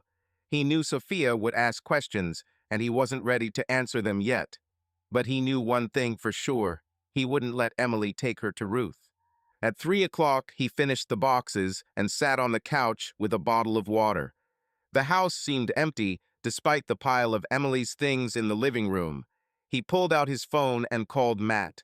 "Hey," David said when Matt answered. "I changed the locks and packed her things. She'll be here at 4. "Okay," Matt's voice was cautious. "Are you okay after all this?" "I don't know," David rubbed his neck. "I'm just doing what I have to do. She's not coming back here, Matt, ever." "I understand," Matt said. "I checked the contract again. You're in a strong position. The camera footage is ironclad evidence. If she wants to sue, she has no chance." "She won't sue," David shook his head. "She knows she's guilty. But Ruth..." That witch might do something. If Ruth tries, I'll bury her, Matt chuckled. I have a friend in the court. She won't hold up against us. Thank you, David said, relieved. Will you come at 4, in case she brings someone? I will, Matt said. Hang in there, bro. This is shit, but you can handle it. David hung up and looked at the boxes. He thought about Sophia, about how to explain to her that her mother would no longer be living with them. That was the hardest part. But he couldn't let Emily stay after what she had done. Emily sat in the taxi, looking out the window. Her eyes were red from crying, and her hands were fiddling nervously with the strap of her bag. She had spent the night at a friend's, but in the morning she had called Ruth, who had insisted that she come over. Emily didn't want to the thought of seeing her mother after everything that had happened terrified her. But she had no choice. She knew Ruth would be furious, but she hoped that her mother would support her. The cab pulled up outside Ruth's large house on the edge of Westboro. Emily got out, paid the driver, and walked slowly to the porch. The door opened, and Ruth stood there, arms crossed. Her face was tense, but there was a strange sparkle in her eyes, almost satisfaction. Well, there you are, Ruth said, stepping back to let her daughter in. Come in. You look terrible. Emily walked in, dropping her bag on the floor. Ruth's living room was immaculate. White sofas, flower vases, perfect order. But now the place felt cold. Mom, Emily trailed off, her voice shaking. David kicked me out. He found me with Nathan. He had a camera. Ruth raised an eyebrow as she sat down on the sofa. A camera? She asked. That hooligan was spying on you? How low? It doesn't matter. Emily sank into a chair, covering her face with her hands. I ruined everything. He saw us in the bedroom. He said I had to leave. I don't know what to do. Ruth leaned forward, her voice softer, but with a hint of triumph. Darling, I warned you, she said. David was never right for you. He dragged you into this marriage, made a baby, and now he's showing his true colors. But you're free. It's for the best. Free? Emily looked at her, her eyes filling with tears. Mom, I lost my family. Sophia, my home, everything. How can this be for the better? Because you deserve better, Ruth straightened. Nathan is a decent man. Successful, polite. He can give you the life David never will. You made a mistake marrying that. Working man. Now you have a chance to make it right. Emily shook her head, wiping away tears. Nathan doesn't want me, she said. I called him this morning. He didn't answer. He was just using me, Mom, and you were pushing me toward him. Ruth frowned, but quickly pulled herself together. Don't be silly, she said. I wanted you to see that there are better men out there. If Nathan isn't the one, we'll find someone else. The main thing is that you got rid of David. I didn't want to get rid of him. Emily raised her voice. I loved him. Yes, I made a mistake, but I wanted to fix everything. And you kept saying that he wasn't right for me, that I should leave. You're the one who pushed me to do this. Don't you dare blame me. Ruth stood up, her voice sharp. I did what was best for you. You were too weak to leave on your own, and the only thing that pisses me off is that damn prenuptial agreement. I made you sign it, thinking it would protect you, and now that bastard is using it against us. Emily froze, looking at her mother. Are you glad? She whispered. Are you glad my marriage is broken? I'm glad you're free of him, Ruth said, stepping toward her. You're my daughter, Emily.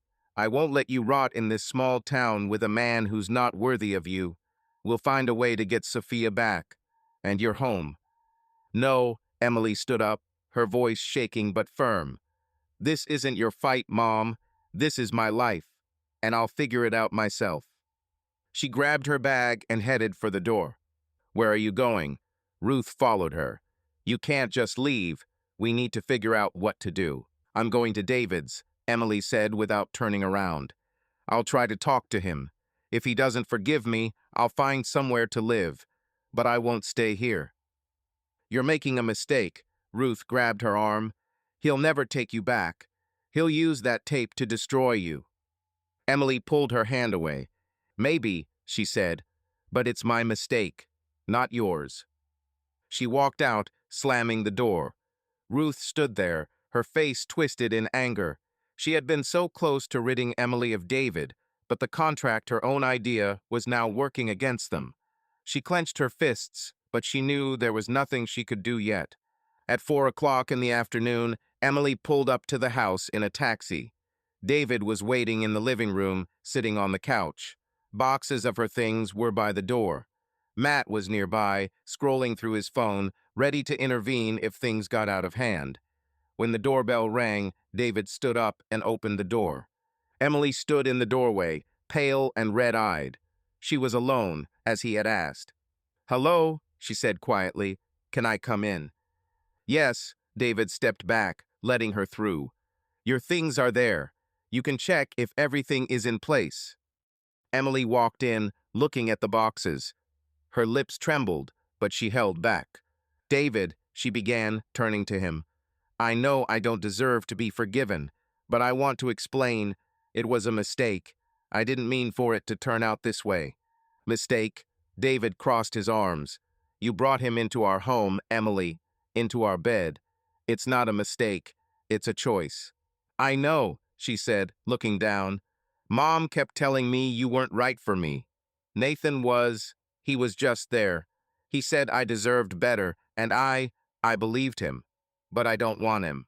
I want you. And Sophia." "Are you serious?" David stepped closer, his voice full of pain. "You expect me to believe that this is all because of your mother? You're a grown woman, Emily. You could have said no, but you chose him." "I know," she cried. "Please give me a chance. I'll leave Mom, I'll stay home, I'll be a better wife. We can start over." Matt cleared his throat to get attention. "Emily," he said calmly, "David has a recording. The contract is clear. You lose the house and most of your property. If you want to discuss custody of Sophia, we can talk to a lawyer." Emily looked at Matt, then at David.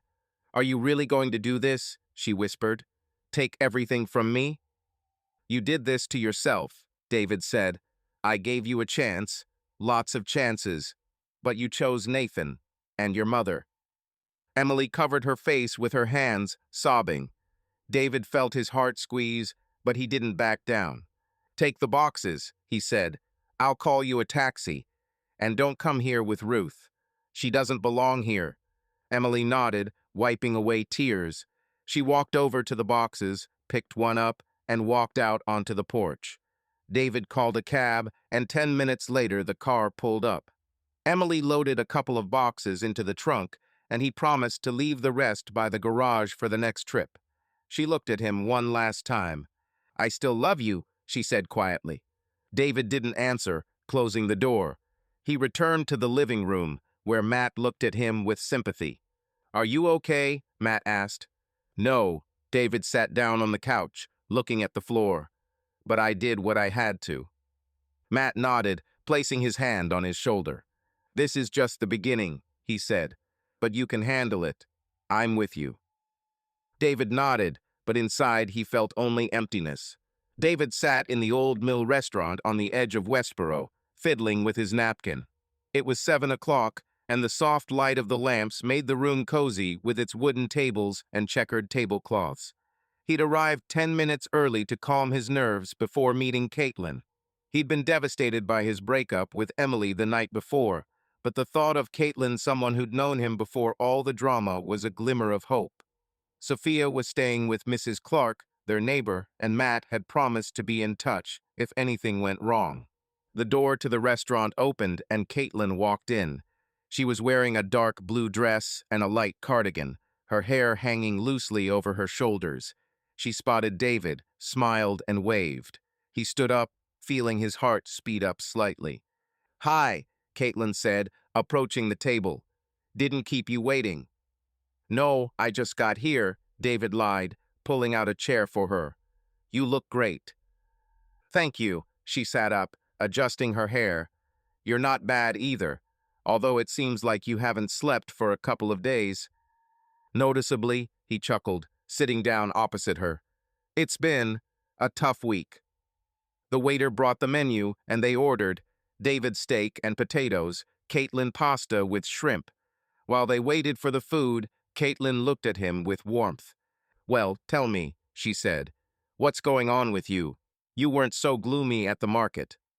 David took a sip of water, collecting his thoughts. He didn't want to dump everything on her at once, but something in her eyes open, non-judgmental, made him talk. "Emily and I, we're done," he said, looking at the table. "I caught her with someone else. Last night. That Nathan I told you about."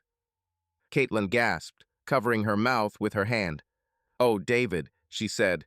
"That's awful. How are you? I mean, it's a stupid question, but—" "I'm fine," he shrugged, even though it wasn't true. "Well, not exactly. I feel like I got run over by a truck, but I kicked her out, changed the locks, packed her stuff. Now I have to figure out what's next." "What about Sophia?" Caitlin asked, her voice soft. "Does she know?" "Not yet," David shook his head. "She's at the neighbor's. I don't know how to explain to her that Mom isn't coming back. She loves Emily no matter what." Caitlin nodded, looking at him with sympathy.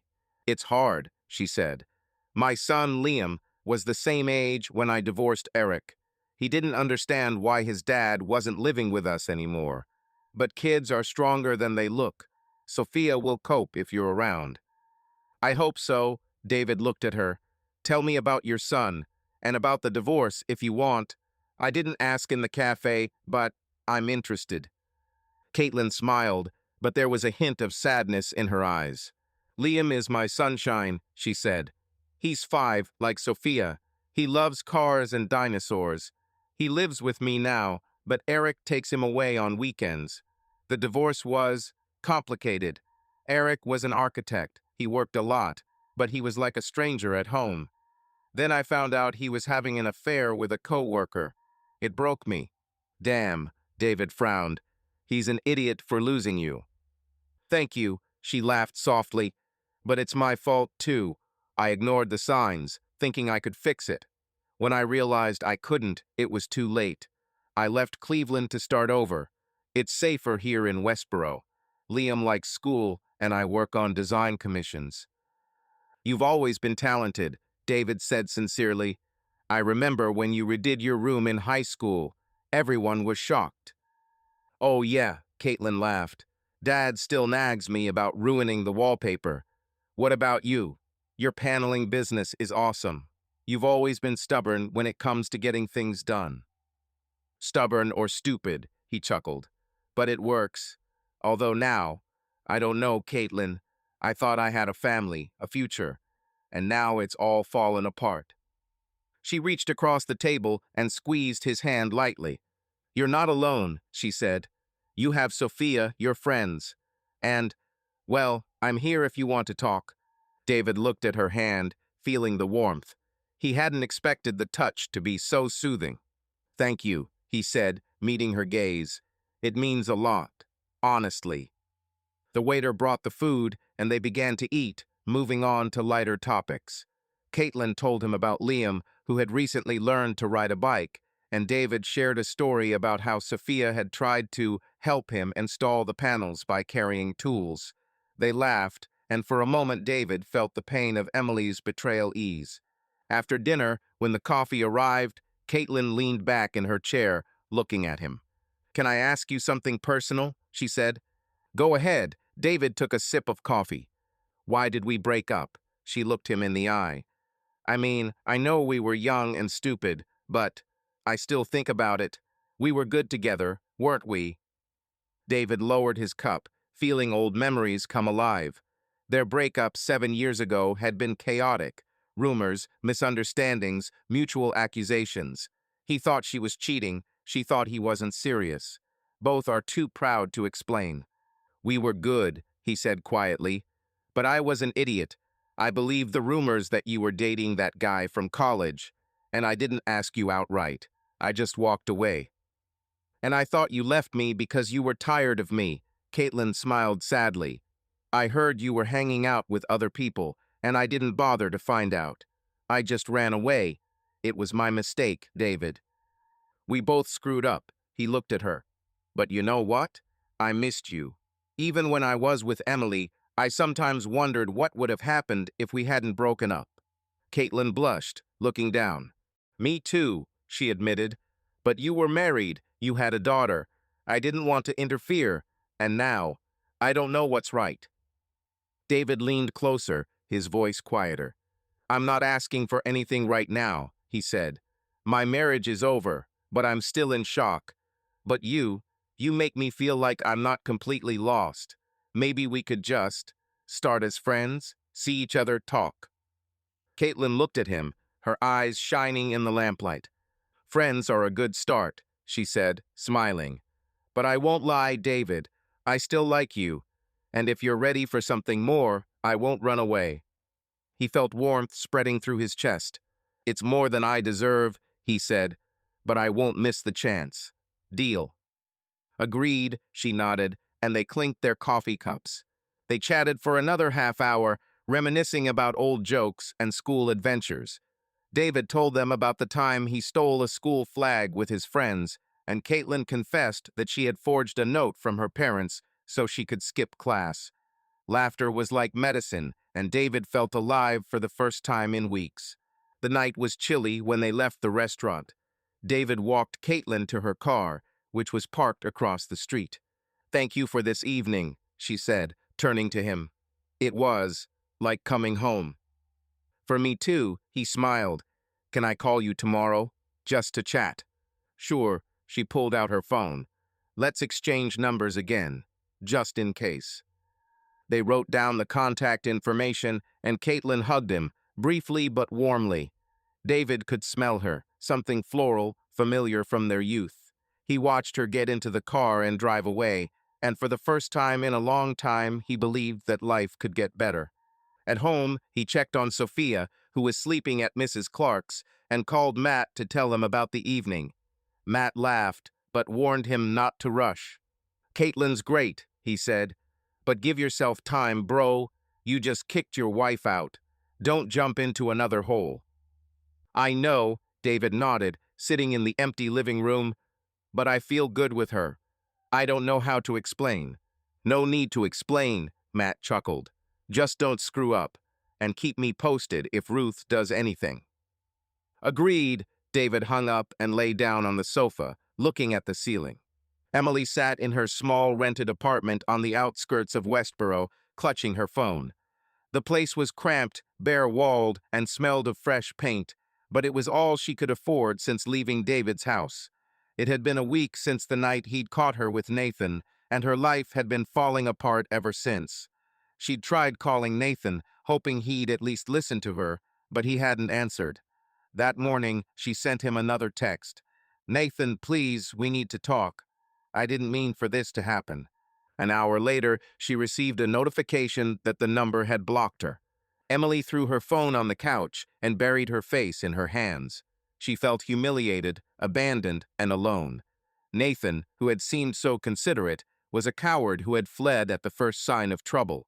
And Ruth, her mother, had made things worse instead of being supportive. Emily had stopped by yesterday to pick up some things, and Ruth had greeted her with a torrent of accusations. This is all your fault, Ruth said, standing in her living room with its perfectly arranged vases. I warned you that David would ruin your life, but you let Nathan get you into bed. Now you've lost everything. Mom, stop. Emily tried to hold back her tears. I know I was wrong, but you pushed me towards Nathan. You wanted me to leave David. I wanted you to open your eyes. Ruth raised her voice. He's not worthy of you, Emily. And now he's using this stupid contract to take your house and Sophia away from you. But I won't let that happen. What are you going to do?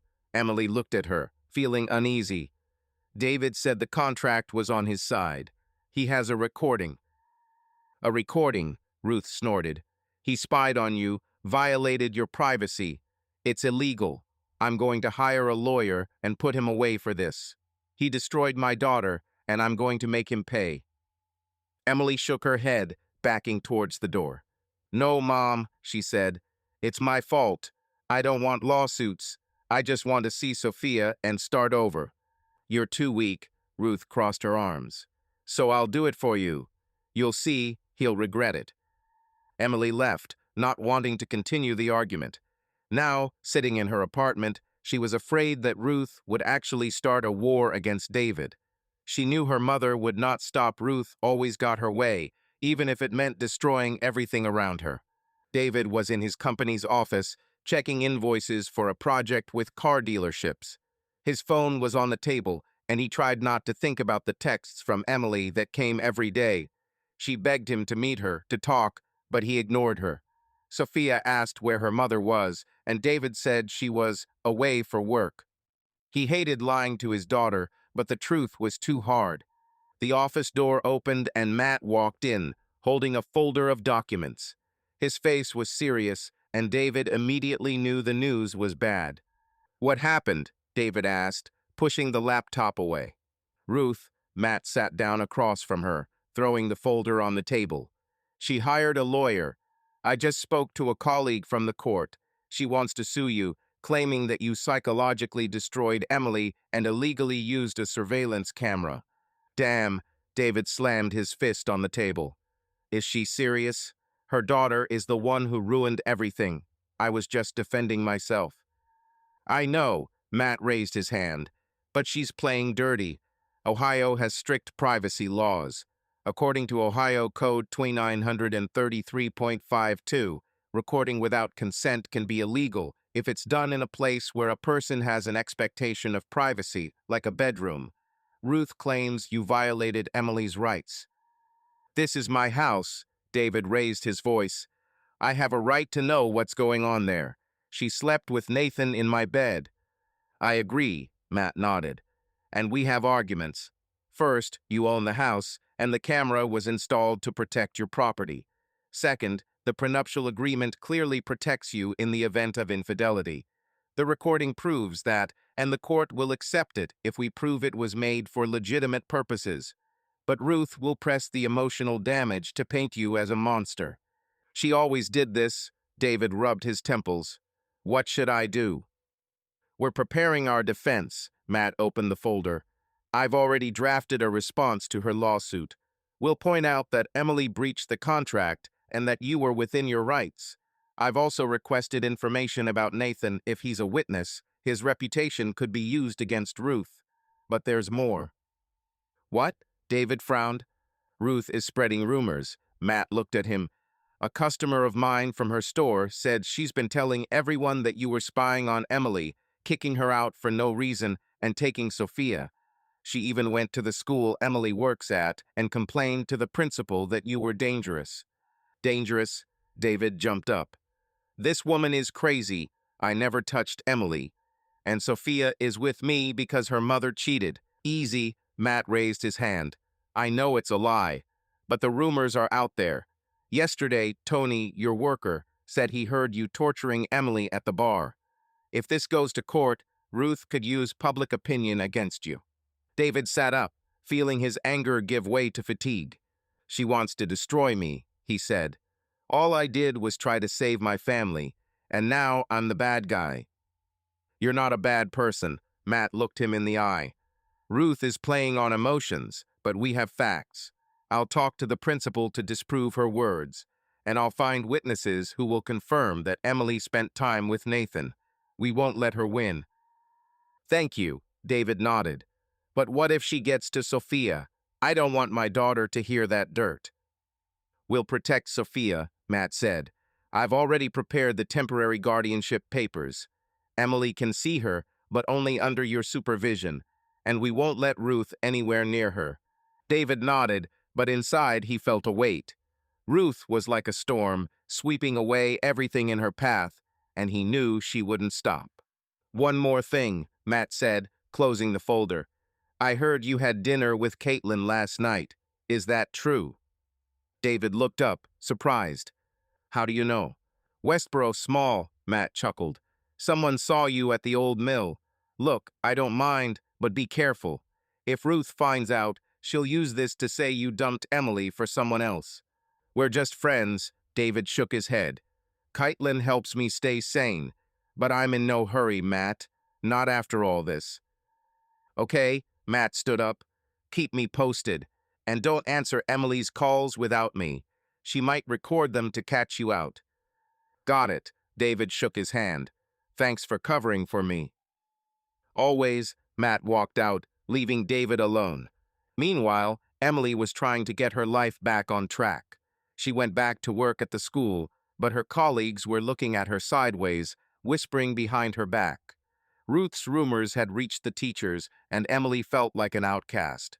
She wrote David another message. Please, let's meet. I want to see Sophia. I won't argue. Just give me a chance to be a mother. But there was no answer. That evening, she went to a cafe to take her mind off things, but there she ran into an old acquaintance who mentioned seeing David with Caitlin. Emily felt a twinge of jealousy, but she suppressed it. She knew she had lost the right to be angry. Instead, she called her friend Lisa, the only one who hadn't turned her back on her. Lisa, I don't know what to do, Emily said, sitting in the car. Mom wants to sue David, but I don't want that. I just want to see Sophia. Then tell her to stop. Lisa was blunt. Ruth is making things worse. She's not thinking about you, Emily. She's just trying to beat David. I tried, Emily sighed, but she won't listen. And now these rumors. Everyone in town thinks David's a monster and I'm a victim. It's not true. Then tell the truth, Lisa said. Talk to David. Without lawyers, without Ruth. If you really want to fix this, start with honesty. Emily nodded, even though Lisa couldn't see her. I'll try, she said. Thank you for not abandoning me. Never, Lisa laughed. But Emily, don't let Ruth ruin everything. She's done enough already. Emily hung up the phone, feeling weak in her resolve. She knew she had to stop her mother, but she was afraid of her mother's wrath. Ruth was like a hurricane, and Emily didn't know if she had the strength to resist. David returned home late, having collected Sophia from Mrs. Clark. The girl was asleep, and he tucked her into bed, kissing her forehead. Then he sat in the living room, looking at the boxes of Emily's things that she had not yet collected. Ruth's gossip had already reached him. Tony, his handyman, had mentioned that there had been talk in the bar of an abusive husband who had thrown his wife out. David knew that this was Ruth's work, and this only fueled his resolve. He pulled out his phone and texted Caitlin, Hey, are you free tomorrow? Want to hang out? Need someone who doesn't think I'm a monster. A minute later, she replied, Sure, let's do it at the park at noon. Liam will be with me, maybe Sophia will want to play. David smiled. Ruth Wells stood behind the counter of her flagship flower shop on Westborough's Main Street, clutching her phone. Morning light flooded the storefronts, but Ruth's mood was dark. The bank manager had just called to tell her that her chain of stores, Wells Flowers, was $50,000 behind on its loan. She had been hiding the debt from everyone, including her husband and Emily, hoping that more business would save the business. But customers were leaving for competitors selling cheap flowers from Columbus, and sales were falling. Ruth threw the phone down on the counter and cursed. Damn it, she muttered, looking at the empty store. 2 years ago, it had been jammed. She blamed everyone, the suppliers, the economy, even David, though he had nothing to do with it. But most of all, she was angry at Emily, who she felt had betrayed her by leaving the family and refusing to pursue the lawsuit against David. Ruth pulled a letter from her lawyer out of her bag that had arrived yesterday. Emily was suing her for unpaid wages for years of working at the store. Ruth had been paying her daughter pennies, thinking she should be grateful for the family business.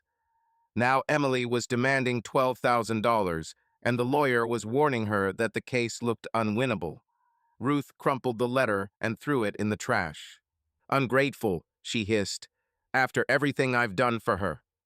The shop door opened, and her husband, Frank, a tired-faced, graying 60-year-old, walked in. He had managed the store's books, but Ruth had pushed him aside in recent months to hide the extent of the debts. Frank looked at her, holding a folder. Ruth, we need to talk, he said, his voice low and tense. Not now, she waved her hand, adjusting the vase of roses. I'm busy. The bank is sending its stupid letters again. It's not about the bank. Frank put the folder on the counter. I just talked to our accountant. You took out a second mortgage on the house, without my consent. Is that true? Ruth froze, but quickly pulled herself together. I did what had to be done, she said, not looking at him. The business is in crisis, Frank. If we don't invest, we'll lose everything. That's it. He raised his voice. You mortgaged our house, Ruth. Do you even realize what will happen if we don't pay? We'll end up on the street. Don't be dramatic, she turned to him, crossing her arms. I'm in control. New orders are on the way. What orders? Frank stepped closer. You lost 3 big clients in a month, and now I find out you owe the bank 100,000. Why didn't you tell me? Because you'd be panicking like you are now, Ruth snorted. I know what I'm doing. I built this business from scratch, and all you can do is whine. Frank looked at her, his face turning red. I'm tired, Ruth, he said quietly. For 30 years, I've endured your tyranny. You've humiliated me, Emily, everyone around you. And now you've ruined our daughter's family and bankrupted us. I'm leaving. What? Ruth laughed, but it was a nervous laugh. Don't be silly, Frank. Where will you go? You're nothing without me. I'll find it. He opened the folder and threw the papers on the counter. This is the divorce petition. I've already talked to a lawyer. You can keep the house if the bank doesn't take it. I don't want to put up with this anymore. Ruth turned pale as she looked at the papers. You wouldn't dare, she hissed. After everything I've done for you, you're a pathetic coward, Frank. Perhaps, he turned to the door, but I am no longer your slave. Goodbye, Ruth. He walked out, slamming the door. Ruth stood there, her hands shaking. She grabbed the vase of roses and threw it on the floor, shattering it. The pieces scattered all over the store, but she didn't care. Her world was crumbling, and she didn't know how to stop it. Emily sat in the Westboro courtroom, her hands clasped in her lap. The judge, an older woman in a black robe, was leafing through papers. Ruth sat across from her, with a lawyer who looked like he wanted to be anywhere but here. Emily had filed a lawsuit for unpaid wages, and today was her first hearing. She didn't want to, but Lisa, her friend, had convinced her to fight.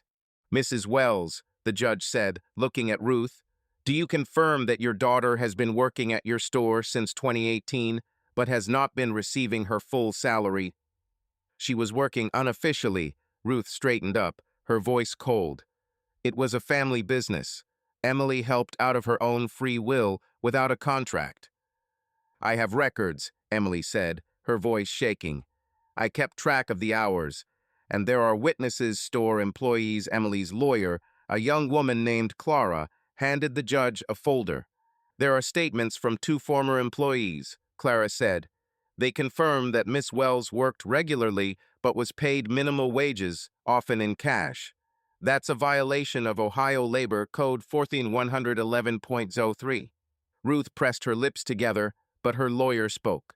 Your Honor, my client was acting in the interests of the family, he said. This was not a formal job. Miss Wells was living off her mother's business. That's no excuse, the judge looked at him over her glasses. The law requires payment for labor, regardless of family ties. Miss Wells, you're asking for $12,000. Do you have proof of that amount? Yes, Emily nodded. I provided the calculations. This is minimum wage for my hours for 3 years. The judge nodded, closing the folder. I found for the plaintiff, she said. Mrs. Wells, you are ordered to pay $12,000 plus costs within 30 days. This hearing is adjourned. Ruth jumped up, her face turning red. This is absurd, she screamed. She's my daughter. She can't do this to me. Mrs. Wells, sit down. The judge banged her gavel. One more word, and I'll impose a fine for contempt of court. Ruth sat up, shaking with anger. Emily looked at her, but felt no joy. She wanted only justice, not revenge. After the trial, she went outside, where Lisa was waiting. You did it, Lisa hugged her. I'm proud of you. I didn't want to, Emily sighed, but she left me no choice. You're not alone, Lisa smiled. You have me, and soon there will be money. You'll find a better apartment. Emily nodded, feeling a glimmer of hope. She had already found a small apartment in the center of Westboro, a two-bedroom with a view of the park. The money from the court would allow her to post bail and buy furniture. She had also arranged for David to see Sophia on weekends, though he insisted that Ruth not be around. Emily had agreed, having severed ties with her mother after the trial. She no longer wanted to be a puppet. David learned about the trial from Matt, who was following Ruth's affairs. They were sitting in Matt's office drinking coffee. Emily won, Matt said, leafing through the papers. Ruth has to pay 12 grand. But that's not all. My contact at the bank said her business is on the verge of bankruptcy. She owes over 100 grand, and the bank is threatening to take her house. I can't say I'm sorry, David shrugged. She backed herself into a corner. It's not over yet, Matt looked at him. Ruth dropped the lawsuit against you. Without money, she can't afford a lawyer. But the rumors are still going around. Someone at the bar yesterday called you that guy who spied on his wife. Let them talk, David clenched his jaw. I know the truth, and Sophia is with me. That's the main thing. Yeah, Matt nodded. But be careful. Ruth lost her business, her husband, her daughter. She might strike one last time. Let her try, David said. I have you and the contract. She won't win. Matt smiled, but his eyes were serious. How are things with Caitlin? He asked, changing the subject. I saw you at the park with the kids. We're friends, David smiled. For now. She keeps me sane. Sophia and her son, Liam, have become friends. It's good, Matt. Good for you, Matt clapped him on the shoulder. But don't rush. Ruth might use this against you if she finds out. I know, David nodded, but I won't let her ruin my life. Not again. Ruth sat in her empty house, looking at the boxes of Frank's things. He had gone to live with his brother in Cleveland, leaving only a note, "Don't call." Her stores were closing one by one, her employees leaving, her customers disappearing. The rumors she had spread about David were backfiring on her. People whispered that she had ruined her daughter's family. Her influence in Westboro, which she had spent years building, was gone. She pulled out a bottle of wine and poured herself a glass, but she didn't drink. Instead, she looked at the photograph of Emily on the mantelpiece, smiling, holding Sophia. Ruth had wanted to protect her daughter, but instead she had lost her. And now, without a business, a husband, or a reputation, she was alone. This is not the end, she whispered, clutching the glass. David pushed Sophia on the swings at Westboro City Park, listening to her happy laughter. It was a sunny Saturday morning, and the park was buzzing with children's voices. Nearby, Caitlin sat on a bench, watching her son Liam, a curly-haired 5-year-old, climb the slide. Sophia and Liam, who were the same age, had become fast friends in recent months, and their playtime together had become routine. David watched them and felt the weight of the past few months slowly lift. "Daddy, higher!" Sophia shouted, waving her legs. "Even higher?" David laughed, pushing the swing harder. "You'll fly to the moon. I want to go to the moon," Sophia giggled, her pigtails bouncing. Caitlin walked over holding 2 bottles of water. She handed one to David, smiling. "Do you ever get tired?" she asked. "Sophia will drive you crazy." "She's my coach." David took the water, winking. "And Liam? Has he conquered the slide yet?" "Oh, yeah," Caitlin looked at her son, who was now digging in the sandbox. "He's declared himself king of the mountain. I think we should build a castle." David smiled at her. Caitlin had become his rock since his breakup with Emily. They had seen each other almost every day for the past 6 months, sometimes in the park, sometimes for coffee, sometimes at her house where the kids played while they chatted. Their friendship had slowly blossomed into something more, though they were both trying to take it slow. David was still dealing with his divorce, and Caitlin was cautious after her failed marriage. "Come on," David said, nodding toward the sandbox. "Let's help Liam with the castle before Sophia demands a flight to Mars." They sat on the sand with the kids, helping build bucket towers. Sophia and Liam argued over where to put the goal, but quickly came to an agreement when Caitlin suggested adding a bridge of branches. David watched Caitlin laugh as she adjusted the sandbank and felt a warmth in his chest. She wasn't just a friend, she was part of his new life.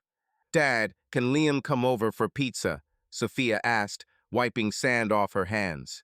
"If Caitlin doesn't mind," David looked at her. "I'm all for it," Caitlin smiled. "But only if you add pineapple to the pizza." "Ugh, pineapples." Sophia wrinkled her nose and Liam laughed. "Pineapples are cool," Liam said, looking at Sophia. "You just haven't tried them." "I tried them, and they're disgusting." Sophia crossed her arms. David and Caitlin laughed and exchanged glances. "Looks like we'll have to order 2 pizzas," David said. "One with pineapple, one without." "Deal," Caitlin winked, "but I'm picking out the movie for tonight." They spent another hour in the park until the kids got tired. David and Caitlin packed them up and drove to David's house. In the living room, Sophia and Liam were watching cartoons, while David and Caitlin were making pizza in the kitchen. The smell of dough and cheese filled the house, and David felt like it was like a family, a real warm one, the kind he hadn't had with Emily. "Are you okay?" Caitlin asked, slicing peppers. "You seem a little thoughtful today." "Yeah, just thinking about the past," David sighed, rolling out the dough. "The divorce is almost final. Matt said Emily signed the papers. She agreed to my terms. I get the house, primary custody of Sophia. She can see her on weekends." Caitlin looked at him, her gaze soft. "That's good," she said. "It's important for Sophia that her mother is there. But how do you feel?" "I don't know," he shrugged. "Relief, I guess. But sad, too. I loved Emily, Caitlin. I thought we'd be together forever. And now it's different." "I understand," she put her hand on his shoulder. "When I divorced Eric, I felt the same way. But then I realized this was a chance to start over. And you're already doing it with Sophia, with your job. And maybe with us." David looked at her, feeling his heart beat faster. "With us?" he asked, smiling. "Are you hinting at something, Morgan?" "Maybe," she laughed, but her cheeks were pink. "I'm just saying, I like being with you. And Sophia, Liam's happy when we're together, too." "I like it, too," David said quietly. "You make me feel like I'm not a failure.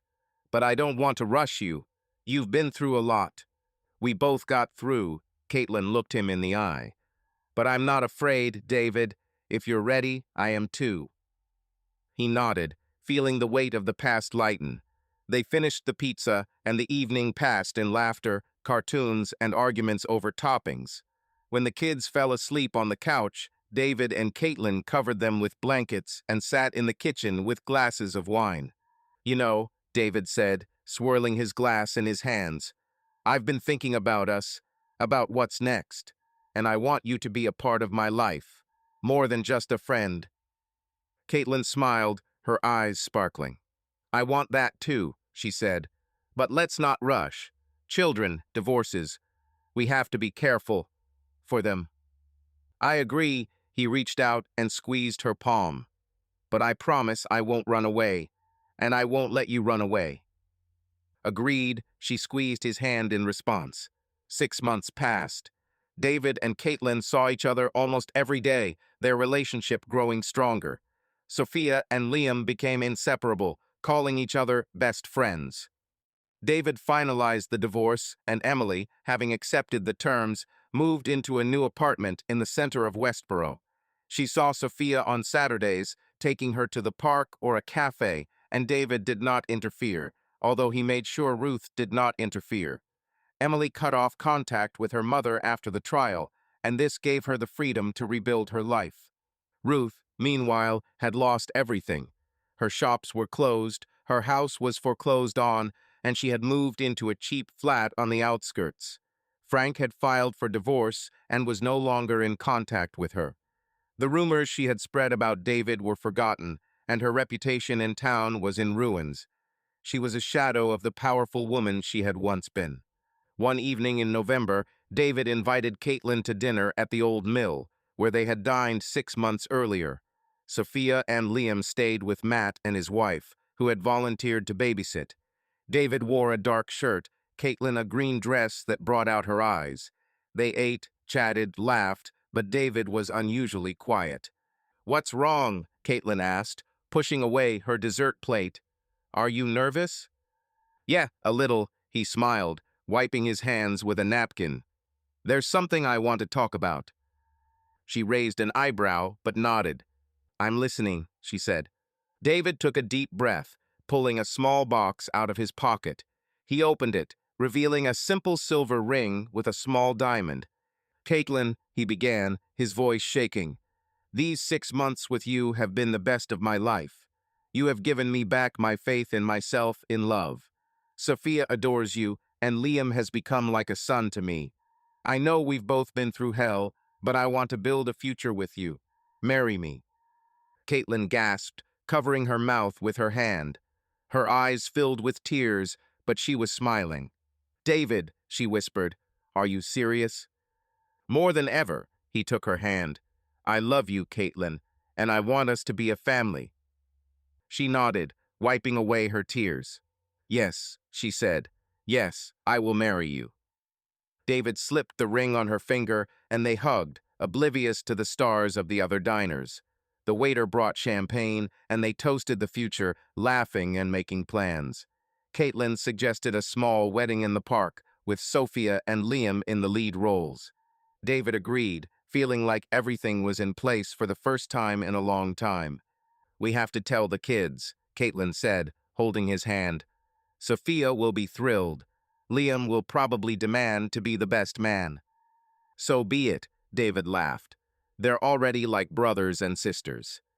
They went home to the kids and announced the news. Sophia jumped for joy, hugging Caitlin, and Liam declared that he wanted a cool suit. Matt, hearing, slapped David on the back, congratulating him. "You found your happiness," he said. "Hold on to it." "I will," David replied, looking at Caitlin and the children.